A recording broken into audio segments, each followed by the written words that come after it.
Hey guys, welcome back. You might have watched the OpenAI Dev conference yesterday, and if you missed it, they also did mention the UI has changed, and I had also changed some sneak peek into how the UI might look like. Some of it was announced, some of it were not announced, what was leaked earlier to the conference. So what I've now made is what the new UI looks like.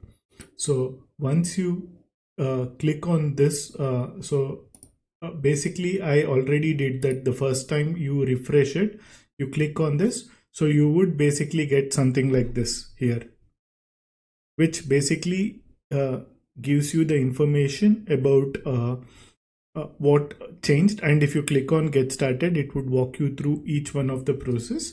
So basically what this is the new UI. So previously we had to pick which model it was. Like in GPT-4 you had to pick a specific plugin. There were beta plugin like Dall-E 2 browsing and code interpreter or data analysis. So that all got merged into one. If you pick GPT-4, all are available by default. If you pick GPT-3, whatever are there in GPT-3, the plugins remains the same. So if you select plugins, everything that was in a plugin, including the plugin store, remains the same. So there is no change in that.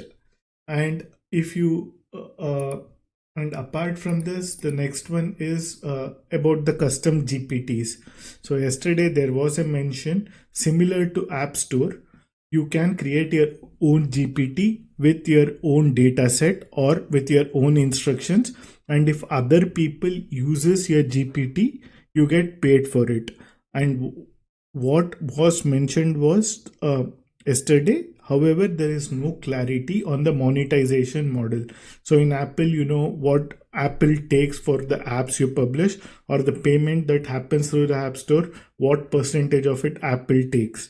And that is something OpenAI has not made it public yet. They might eventually make it in the days ahead.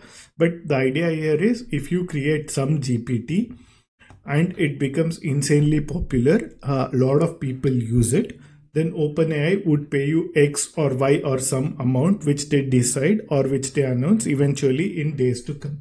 So how do you get to custom GPT? So basically all you have to do is go to settings here.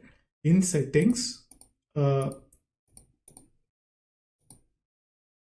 you have my GPTs here. So just go to my GPT. You will see all the GPTs that got published here. And if this is if you want to create your own GPT, this is something they announced yesterday. There will be a gradual rollout of this coming out to all the GPT plus users initially, or the GPT business users, and eventually get rolled out to rest of them. And if you want to use already published ones, you can just click on it, and here you can just get started with it. All I wanted to cover here. And after this is done, so the next part which I wanted to cover with you guys are we already went over that. And there is also something called the UI has also another part called builder profile, which is personalize your builder profile to connect with users of your GPT. So this settings applied to publicly shared GPT. So if you are creating a GPT with it and you want to create a domain and publish your GPT, then you would need something called builder profile. And this is also something there was a brief description of this, and more details will come out later in the day.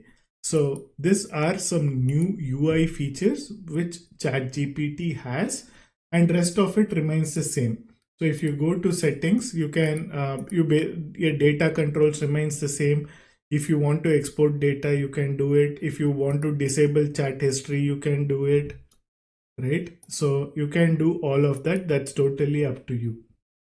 And there has been no change to any of the existing settings.